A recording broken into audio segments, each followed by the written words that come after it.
The first message arrived well after midnight. It came from a signal tower that, according to every report filed earlier that day, no longer had anyone alive inside it. The line was brief. 3 sets of flashes, a pause, then another sequence. Routine patterns that trained signalmen would recognize immediately as a request for acknowledgement.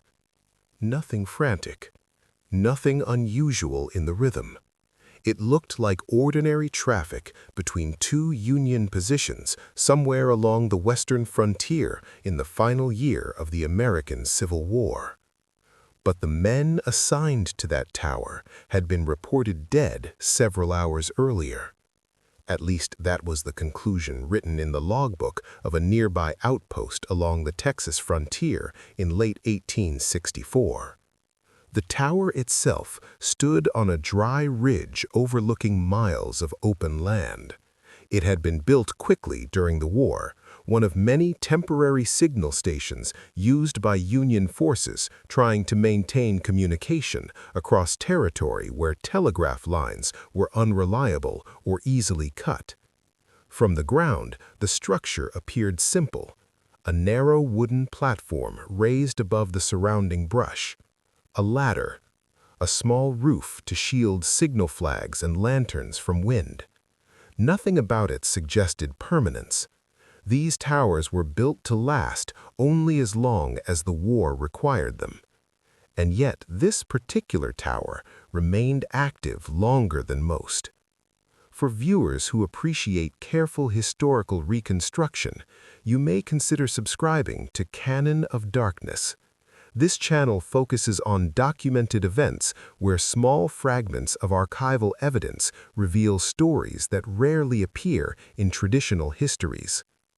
The ridge where the tower stood had strategic value, though the surrounding land appeared empty. From its platform, a trained observer could see several miles in multiple directions. That visibility mattered in a region where patrol routes were scattered and information traveled slowly. The men assigned to operate the station were not frontline soldiers. Signal operators rarely were. Their work required patience and steady attention rather than aggression. Many had backgrounds in surveying, telegraph work, or clerical tasks before the war. Among them was a Union signalman named Corporal Elias Mercer. Mercer's name appears repeatedly in regional correspondence preserved in military archives. The references are brief, routine acknowledgments of received signals, supply requests, weather conditions affecting visibility, nothing dramatic. But the consistency of those entries suggests something about Mercer's character. Signal work demanded discipline. A single error in timing could change the meaning of an entire message. Operators had to remain calm, often for long stretches of silence, watching distant hills through field glasses while waiting for movement that might never come. Mercer appears to have been considered reliable in that role. The tower's small crew usually consisted of 3 men rotating shifts. One watched the horizon, one maintained equipment, the third slept or prepared rations. Their days passed quietly compared to the violence occurring elsewhere in the war. But the frontier had its own tensions. By late 1864, Union forces operating in that region were less concerned with major Confederate armies and more focused on controlling movement across the borderlands. Supply routes, small patrols, and scattered communication posts formed a thin network of oversight across territory that remained politically unstable. The signal tower served as one of those observation points. On the afternoon before the message arrived, a patrol had passed near the ridge. According to the patrol leader's written statement, something about the tower immediately appeared wrong. There was no movement above the platform, no flag, no lantern prepared for the evening shift. At first, the patrol assumed the operators had stepped away briefly. That sometimes happened during daylight hours when visibility conditions made signaling unlikely. But when the patrol reached the base of the structure and looked up, they saw Corporal Mercer lying across the platform floor. He was not moving. 2 other men were nearby. None responded when called. The patrol climbed the ladder cautiously. What they found there was recorded with unusual restraint in the report that followed. The document avoids speculation and simply lists observable facts. 3 signal operators were present. All appeared to have died from gunshot wounds. There were no signs of struggle on the platform itself. Their equipment remained in place. The signal lanterns had not been lit. By the time the patrol completed its examination, the sun was already lowering behind the ridge. With no medical staff nearby and no immediate threat detected, the patrol commander made a practical decision. They would return to the outpost before nightfall and send a recovery party the following morning. The tower would remain undisturbed until then. The entry was logged. The ridge was left behind.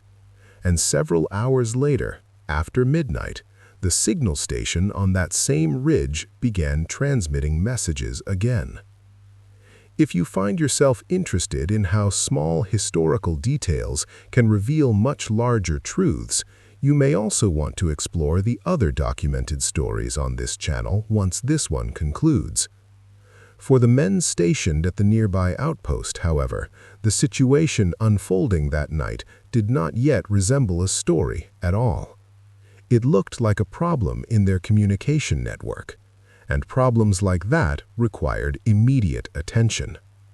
But before anyone could respond to the signal, someone had to decide whether the message was real. The outpost that received the signal was small. Fewer than 20 men were stationed there during the winter of 1864. Its purpose was administrative rather than defensive.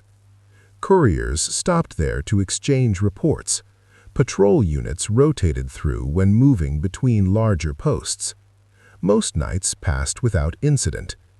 Communication with the ridge tower was routine enough that the operators rarely gave it much thought.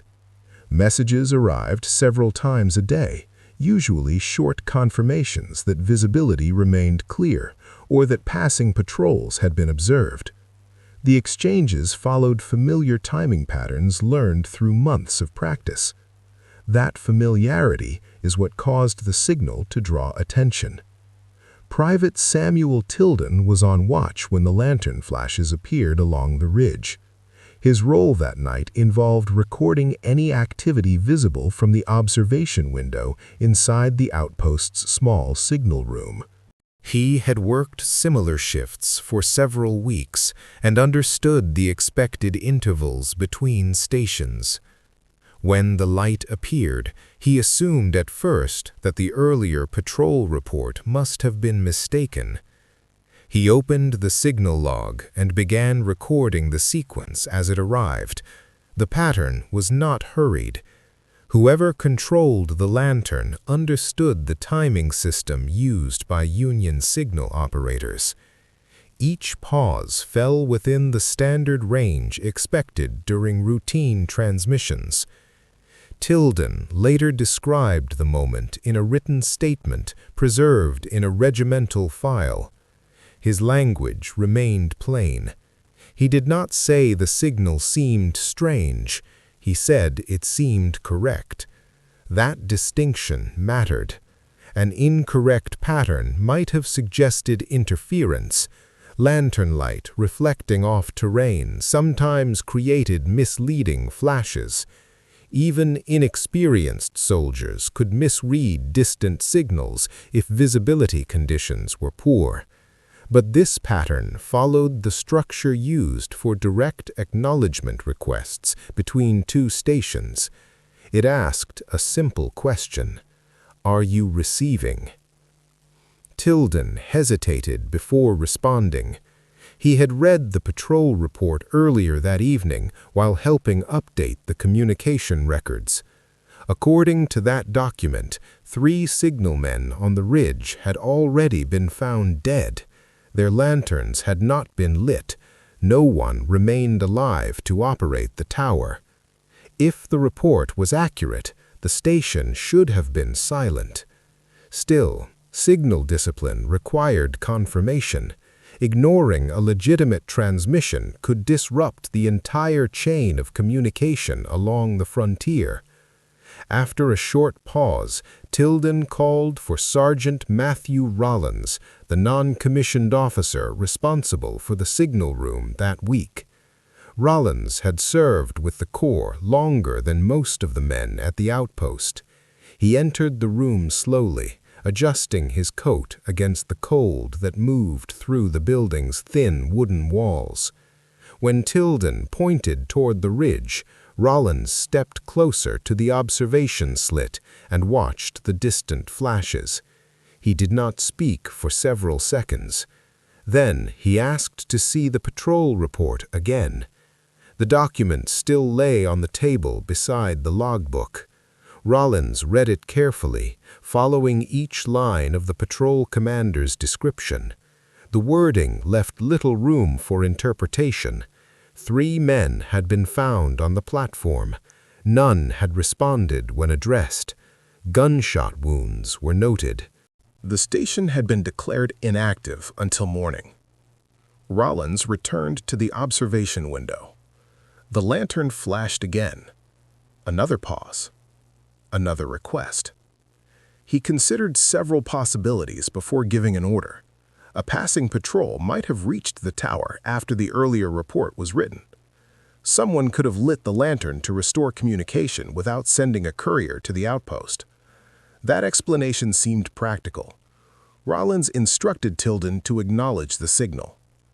The response lantern was raised into position. Within moments, the outpost confirmed that the message had been received. Across the dark ridge, the tower answered immediately. The reply from the ridge did not arrive with urgency. It appeared measured, constructed with the steady timing expected from a trained signal operator. The lantern rose and fell with controlled intervals, forming a pattern that Sergeant Rollins recognized almost immediately. The structure followed standard code used within the Union Signal Corps during that period. Rollins instructed Tilden to record every sequence carefully. Accuracy mattered, even if the situation itself seemed uncertain. The message unfolded slowly across the darkness between the 2 stations. First came a brief identification signal used when confirming a communication line between neighboring posts. Then another set of flashes formed the opening of a longer transmission. Rollins watched quietly while Tilden copied each character into the logbook. When the final sequence ended, the 2 men reviewed the entry together. The words were not dramatic. They read more like a routine update than a distress call. Visibility clear. No movement observed. Awaiting further instruction. For several seconds, neither man spoke. The statement itself contained nothing unusual. That same phrasing appeared many times in previous records sent from observation towers throughout the region. Signal operators were expected to provide calm, situational reports rather than speculation. What unsettled Rollins was not the content of the message. It was the handwriting already present in the patrol report lying beside the logbook. According to that document, the men assigned to the Ridge station had already been found dead earlier that afternoon. The patrol had described their bodies in detail. Their weapons remained nearby. No indication suggested survivors. Yet the signal now arriving from the same platform followed the exact procedure taught to Union signalmen. The station had been declared inactive until morning. Rollins returned to the observation window. The lantern flashed again. Another pause. Another request. He considered several possibilities before giving an order. A passing patrol might have reached the tower after the earlier report was written. Someone could have lit the lantern to restore communication without sending a courier to the outpost. That explanation seemed practical. Rollins instructed Tilden to acknowledge the signal. The response lantern was raised into position. Within moments, the outpost confirmed that the message had been received. Across the dark ridge, the tower answered immediately. The reply from the ridge did not arrive with urgency. It appeared measured, constructed with the steady timing expected from a trained signal operator. The lantern rose and fell with controlled intervals, forming a pattern that Sergeant Rollins recognized almost immediately. The structure followed standard code used within the Union Signal Corps during that period. Rollins instructed Tilden to record every sequence carefully. Accuracy mattered, even if the situation itself seemed uncertain. The message unfolded slowly across the darkness between the two stations. First came a brief identification signal used when confirming a communication line between neighboring posts. Then another set of flashes formed the opening of a longer transmission. Rollins watched quietly while Tilden copied each character into the logbook.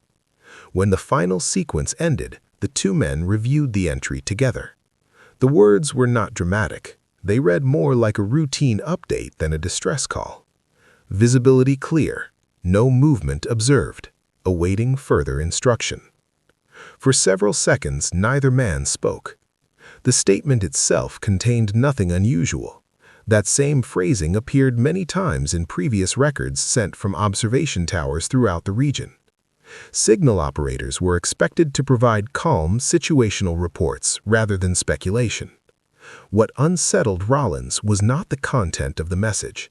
It was the handwriting already present in the patrol report lying beside the logbook. According to that document, the men assigned to the Ridge Station had already been found dead earlier that afternoon. The patrol had described their bodies in detail. Their weapons remained nearby. No indication suggested survivors. Yet the signal now arriving from the same platform followed the exact procedure taught to Union signalmen. For that reason, Rollins decided not to extend the conversation with the tower beyond basic exchanges. Instead, he instructed Tilden to ask a simple operational question. State condition of personnel. The lantern outside the outpost window transmitted the inquiry slowly. Each flash carried across the dark terrain with careful spacing. Rollins stood beside the desk while the message traveled outward. The response did not arrive immediately. For nearly half a minute, the ridge remained dark. The tower lantern hung motionless against the faint outline of the platform. Wind moved through the brush along the lower slopes, but the distant light remained still. Then the signal resumed. Tilden copied the sequence carefully as it formed. Personnel maintaining station. The answer contained little detail. Signal operators often used concise phrasing to reduce transmission time, particularly at night when visibility conditions could shift unexpectedly. The statement did not confirm how many men remained alive, only that the post was functioning. Rollins asked for clarification. Report number present. Once again, the lantern across the ridge delayed before responding. The pause stretched longer this time, long enough that Tilden briefly wondered whether the connection had ended. When the flashes resumed, the pattern was shorter than expected. Station active. Rollins watched the distant lantern without expression. The reply avoided the question entirely. That omission suggested either hesitation or deliberate restraint. Experienced signalmen usually answered direct inquiries clearly, unless instructed otherwise. Rollins considered whether the man on the platform might be injured. A wounded operator could struggle to complete longer messages. Limiting communication to brief statements would conserve effort. But another possibility existed. Signal discipline during the war sometimes required operators to avoid disclosing information about troop strength or personnel numbers if a message risked being observed by hostile parties. Even a distant lantern could be read by trained eyes positioned along the hills. Rollins understood that rule well. If someone had reached the tower after the patrol left, he might be avoiding specific answers simply out of caution. Still, something about the pacing of the replies drew Rollins' attention.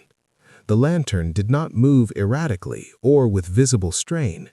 Whoever controlled it worked with steady rhythm, maintaining the timing patterns taught in signal training manuals. That level of control suggested clarity of mind.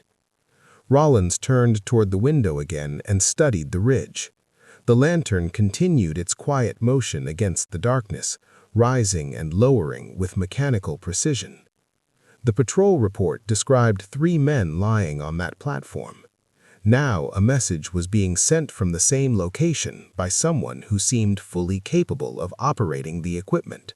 Rollins closed the patrol document and rested his hand on the table. He decided the situation required confirmation that could not be obtained through lantern signals alone. Sergeant Rollins did not order an immediate inspection of the ridge. Travel across the terrain at night carried unnecessary risk. The paths between the outpost and the signal station were narrow and uneven, passing through stretches of dry brush where visibility dropped sharply after sunset. Patrols usually avoided those routes until daylight, unless circumstances demanded urgency. Rollins judged that the situation, while unusual, did not yet justify sending men into the dark. Instead, he continued observing the exchange from the signal room. The lantern on the ridge remained steady, occasionally shifting position as though the operator adjusted his footing on the platform. The movements were small but deliberate. No erratic motions suggested panic or distress. Rollins asked one more question before ending the conversation. Report reason for delay earlier today. The inquiry referred to the hours when the tower had remained silent before the patrol's discovery. Under normal conditions, the station transmitted periodic updates throughout daylight hours. The absence of those signals had been one reason the patrol leader approached the ridge in the first place. Tilden transmitted the message carefully. The answer arrived after another measured pause. Temporary disruption. Rollins leaned slightly closer to the observation slit while the reply was written into the logbook. The phrase carried no additional explanation. It neither confirmed nor denied any of the patrol's observations. The wording felt deliberately neutral. Signal operators were trained to avoid speculation when reporting to other stations.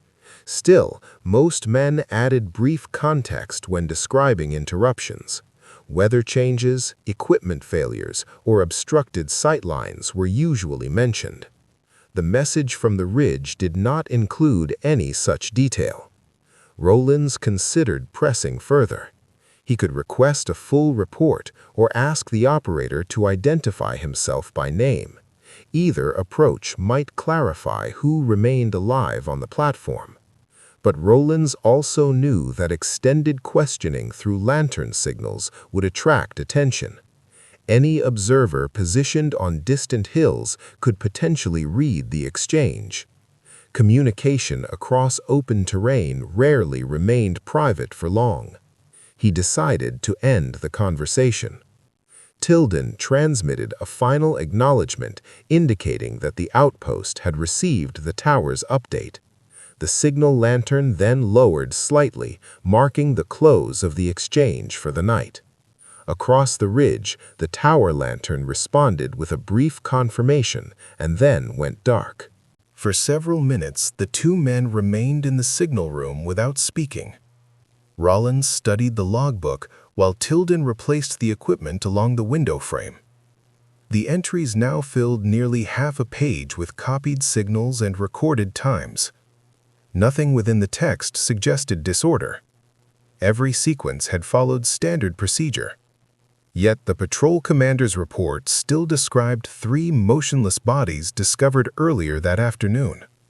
Rollins folded the document once more and placed it beside the signal records.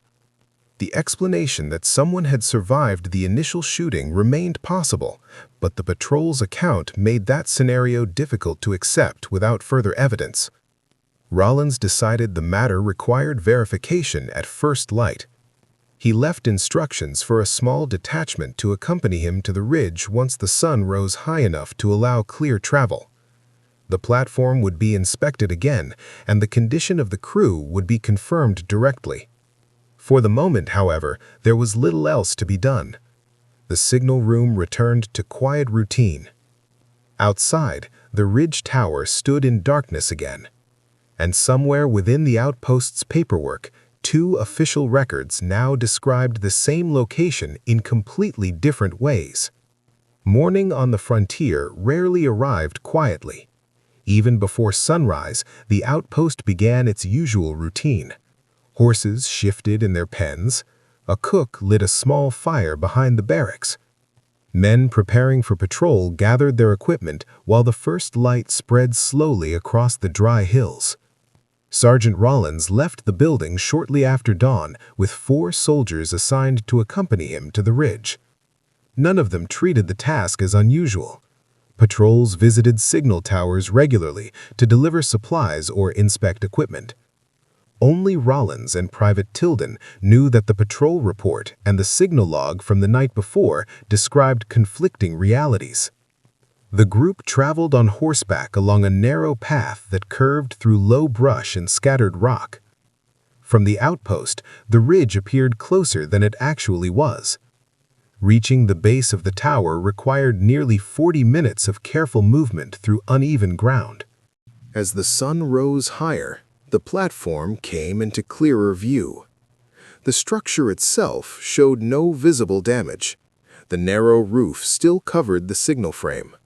The ladder remained fixed against the side beams. From a distance, nothing suggested violence or disturbance. Rollins slowed his horse before the group reached the base. He dismounted without speaking and studied the ground around the tower first. Years of frontier duty had taught him that tracks often revealed more than reports. The soil there was dry, but not completely hardened. Hoof marks from the patrol the previous afternoon were still visible. Other impressions lay nearby. Boot prints moved around the base of the ladder. Some of them matched the patrol's activity. Others appeared slightly newer. Rollins crouched briefly, examining the direction of the steps. The prints suggested someone had climbed the ladder after the patrol had already left. The edges of the impressions had not yet broken down under wind or shifting dust. One of the soldiers beside him noticed the marks as well, but did not comment. Rollins rose and approached the ladder. He placed one hand against the side rail before beginning the climb. The wood felt cool in the morning air. Each rung creaked faintly as he moved upward toward the platform. The smell reached him before he stepped onto the floorboards. Gunpowder residue mixed with the heavier scent that often follows death in warm weather. It was not overwhelming yet, but it confirmed that the patrol report had not been mistaken about what they had seen. Rollins lifted himself onto the platform. The 3 signalmen remained where the patrol had described them. Corporal Mercer lay near the center of the floor, his body turned partially toward the lantern frame. 2 other operators rested close to the platform railing, both still wearing their equipment belts. None showed signs of movement since the previous afternoon. The wounds described in the report were clearly visible. Rollins examined the lantern apparatus next. The metal housing hung beside the signal frame, exactly where it had been left. The oil reservoir beneath it still contained fuel. The wick had been recently trimmed. When Rollins touched the lantern casing, he noticed something that made him pause. The metal surface felt slightly warm, not hot, but warmer than it should have been after an entire night without use. He turned slowly and looked again at the 3 men lying across the platform boards. All of them were dead. That much was certain. Yet someone had clearly operated the signal lantern during the night, and whoever had done it had stood on this same platform, only a few feet away from the bodies. Rollins did not immediately address the men waiting below the platform. He moved slowly around the small space, careful not to disturb anything that might clarify what had taken place. The boards beneath his boots carried faint scuff marks left by the patrol from the day before. Those impressions overlapped with other disturbances that appeared more recent. Near the lantern frame, the floor showed fresh pressure marks where someone had stood. The wood there carried a slight indentation, the kind that forms when a man shifts his weight repeatedly while working the signal arm. The position aligned exactly with the location an operator would use when sending messages toward the outpost. Rollins studied the equipment carefully. The lantern wick showed clear signs of recent trimming. A thin curl of charred fabric rested near the edge of the metal collar where someone had adjusted it not long before the light was extinguished. He crouched beside the frame and examined the oil reservoir. The cap had been loosened and tightened again recently. Oil stains along the rim appeared darker than the surrounding residue left from earlier use. None of those details matched the patrol commander's report. According to the written statement, the lantern had been untouched when the patrol arrived the previous afternoon. The men who climbed the ladder had specifically noted that the equipment remained in its storage position. Rollins straightened slowly. The three signalmen lay where they had fallen. Their positions suggested they had been caught by surprise. Mercer faced partly toward the signal frame, while the other two men rested near the outer railing. None held a weapon. Their rifles leaned against the interior support beam where signal operators typically kept them within reach but out of the way of their work. Rollins examined the ladder entrance next. Dust on the upper rung showed a clearer outline than the rest of the wood. Someone had climbed the ladder recently enough to leave a defined boot mark on the narrow surface. The shape was distinct from the earlier tracks left by the patrol. He looked over the edge toward the ground below. The soldiers who had accompanied him stood near their horses, watching quietly. One of them shifted his position slightly, but said nothing. From their vantage point, they could not see the details of the platform. Rollins descended the ladder and stepped onto the dry earth. He walked a slow circle around the base of the tower, examining the tracks again with greater attention. The newer footprints he had noticed earlier led away from the ladder toward the western slope of the ridge. They continued for several yards before blending into harder ground where the soil no longer preserved clear impressions. The direction of those tracks pointed toward a line of shallow hills beyond the ridge. Rollins studied the horizon in that direction for a moment. That area fell near the edge of territory where Confederate scouts were still believed to move occasionally, though large organized units had become rare in the region by that stage of the war.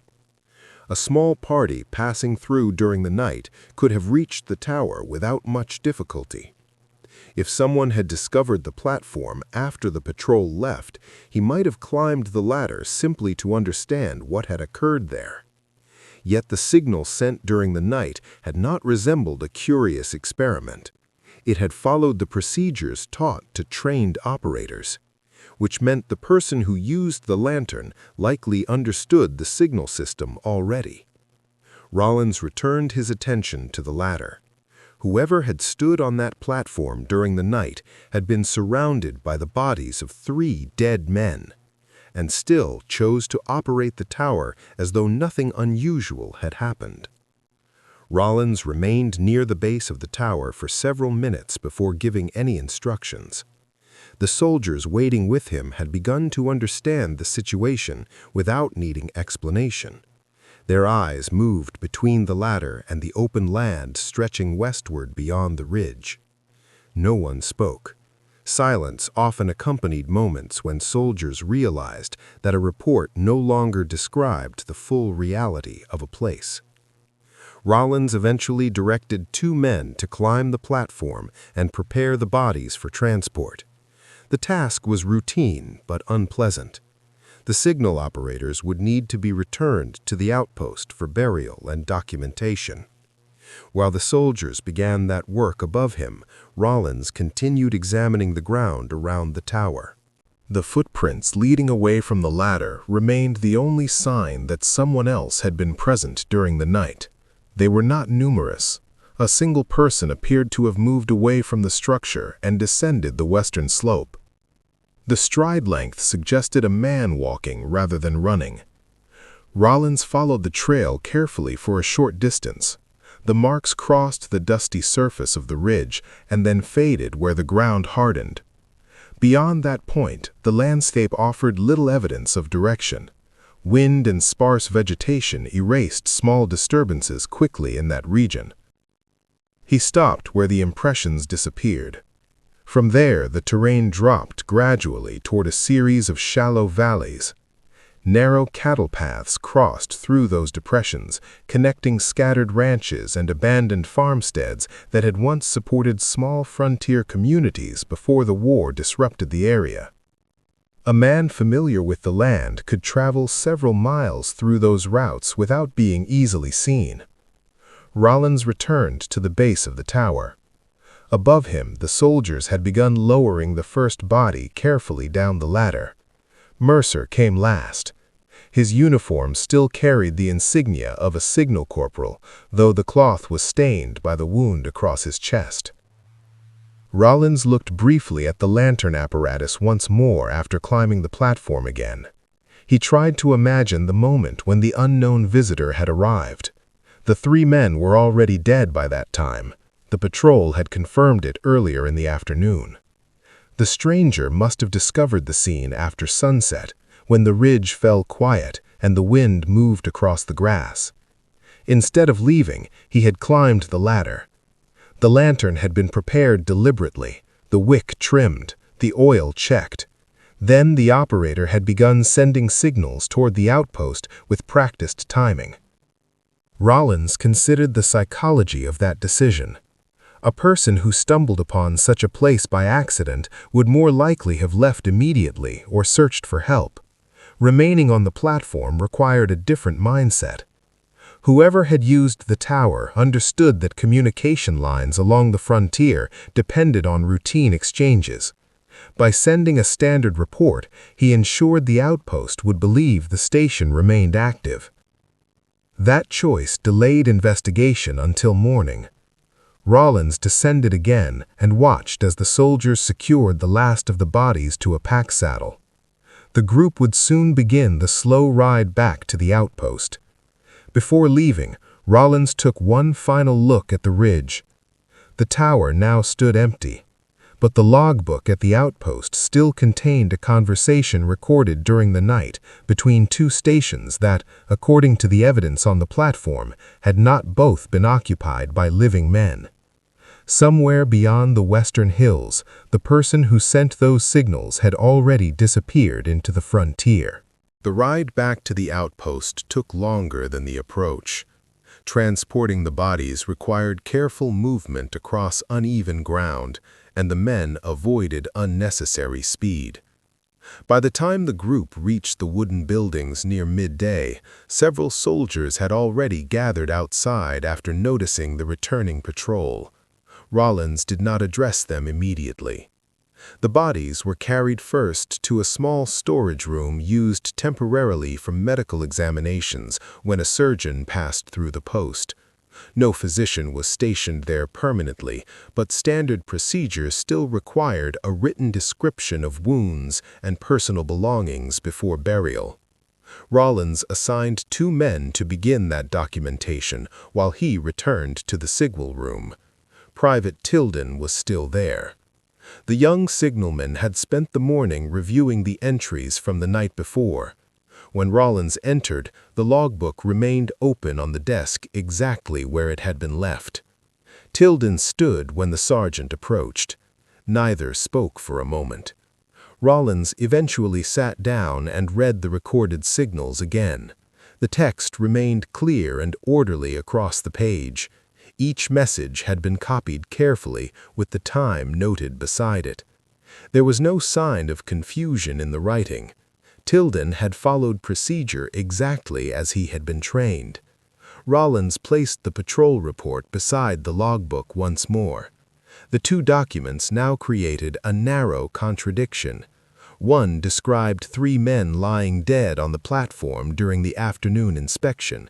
The other recorded routine communication from the same location several hours later. Both accounts had been written by reliable soldiers. Rollins finally asked Tilden a simple question. Did the lantern move with steady rhythm? Tilden answered without hesitation. He explained that the timing of the flashes had followed normal patterns used by experienced signalmen. The pauses between characters had been consistent. Nothing about the sequence suggested improvisation. Rollins asked whether the operator had made any mistakes while transmitting. Tilden shook his head. The exchange had been clean. Rollins leaned back slightly in the chair and looked toward the window facing the distant ridge. From the outpost, the tower could still be seen as a narrow outline against the sky, though the details of the platform were no longer visible in daylight glare. Someone had reached that tower during the night. That much was clear from the footprints near the ladder and the recently handled lantern equipment. The stranger had not remained long. After sending the signals, he had left the ridge on foot and moved west across the hills. The reason for his actions remained less certain. A passing traveler might have used the tower to confirm whether Union forces were active in the area. If he knew the signal code, he could gather information without revealing his identity directly. Another possibility was more deliberate. Someone familiar with the Union communication network might have wanted the outpost to believe the tower still functioned normally, at least until morning. Maintaining that illusion for several hours could allow movement through the surrounding territory. That much was clear from the footprints near the ladder and the recently handled lantern equipment. The stranger had not remained long. After sending the signals, he had left the ridge on foot and moved west across the hills. The reason for his actions remained less certain. A passing traveler might have used the tower to confirm whether Union forces were active in the area. If he knew the signal code, he could gather information without revealing his identity directly. Another possibility was more deliberate. Someone familiar with the Union communication network might have wanted the outpost to believe the tower still functioned normally, at least until morning. Maintaining that illusion for several hours could allow movement through the surrounding territory without drawing attention. Rollins closed the logbook slowly. The explanation that concerned him most involved a different possibility. Whoever had stood on that platform during the night had not only known how the signal system worked, he had known exactly which questions to answer and which ones to avoid. Later that afternoon, the formal examination of the signalmen began. The outpost did not possess a surgeon, but Union procedure required that officers document physical evidence carefully before burial. Sergeant Rollins oversaw the process while 2 soldiers recorded observations in a separate ledger reserved for casualty reports. Corporal Mercer was examined first. The wound across his chest had entered slightly above the left side of his coat buttons. Powder residue marked the fabric around the tear, indicating the shot had been fired at relatively close distance. His sidearm remained holstered, and there were no defensive injuries visible on his hands. The other 2 operators showed similar conditions. Each had been struck by a single bullet. None appeared to have fired their own weapons. Their rifles were later found on the platform exactly where Rollins had seen them earlier that morning. The pattern suggested the men had not expected the attack. Their bodies had not been moved after death. The positions described by the patrol matched the placement observed during the recovery on the ridge. Rollins asked one of the soldiers to inspect Mercer's pockets. The man removed a folded paper and handed it to the sergeant. It was a routine signal schedule, listing nearby stations and their assigned identification codes. Such documents were standard issue for operators working isolated posts. Rollins scanned the page carefully. Every tower in the region appeared on that sheet, including the ridge station and the outpost itself. The presence of that schedule confirmed something Rollins had already suspected. Anyone who had access to Mercer's belongings during the night could easily learn the proper identification signal used by the tower. That discovery narrowed the range of possibilities. If the unknown visitor had climbed the platform after sunset, he would have found 3 dead men and their equipment lying nearby. Searching Mercer's uniform would have provided the codes necessary to operate the lantern convincingly. Rollins considered the decision that followed. The stranger had not simply examined the scene and left. Instead, he had studied the signal equipment long enough to send a report that mimicked routine activity. The exchange with the outpost was brief but precise. That action required patience. Whoever performed it understood that a functioning signal tower reduced suspicion along the frontier routes connected to it. Patrols relied on those stations to confirm whether surrounding territory remained secure. If the tower appeared active, patrol commanders would assume nothing unusual had occurred there. Rollins stepped outside the building once the examination concluded. The sun had begun lowering toward the western hills, casting long shadows across the dry ground around the outpost. Soldiers continued their routine work nearby, unaware that the previous night's signal conversation had originated from a man who had discovered 3 corpses on a remote ridge. Rollins looked again toward the distant tower. The structure was now silent and empty. But the person who had operated the lantern for those few minutes had achieved exactly what he needed. For several hours, the Union outpost had believed the station remained under normal control, and during that time, someone moved freely through the frontier beyond the ridge without raising alarm. The burial took place the following morning. 3 shallow graves were prepared behind the outpost near a line of low cedar trees that marked the edge of the property. The men stationed there had performed similar duties before. Frontier posts often handled casualties quietly, without ceremony beyond the reading of names and ranks. Corporal Mercer and the 2 signal operators were placed side by side. Their equipment was recorded and packed for transfer to a regional command office, along with the written reports describing their deaths. Sergeant Rollins completed his portion of the documentation that same afternoon. His report avoided speculation. The text described the condition of the platform, the placement of the bodies, and the lantern that had clearly been handled after the patrol's initial discovery. He also included a copy of the signal conversation recorded in the outpost's logbook during the night. The 2 records would travel together through military channels. Once submitted, the matter technically left Rollins' authority. Still, he continued thinking about the decision made by the unknown visitor on the ridge. The stranger had arrived after 3 men had already been killed. The patrol that inspected the tower had left without removing the bodies, expecting to return the next day. That gap between afternoon and morning created a window of opportunity that someone used with unusual precision. Rollins believed the person responsible likely belonged to a small Confederate scouting party moving through the region. By late 1864, organized Confederate forces in that part of Texas had grown increasingly scattered. Small detachments often relied on discretion rather than open confrontation. Gathering information about Union patrol patterns could be more valuable than engaging directly in combat. If such a scout encountered the tower during the night, he would have immediately recognized the significance of what he found. 3 Union signalmen had been eliminated.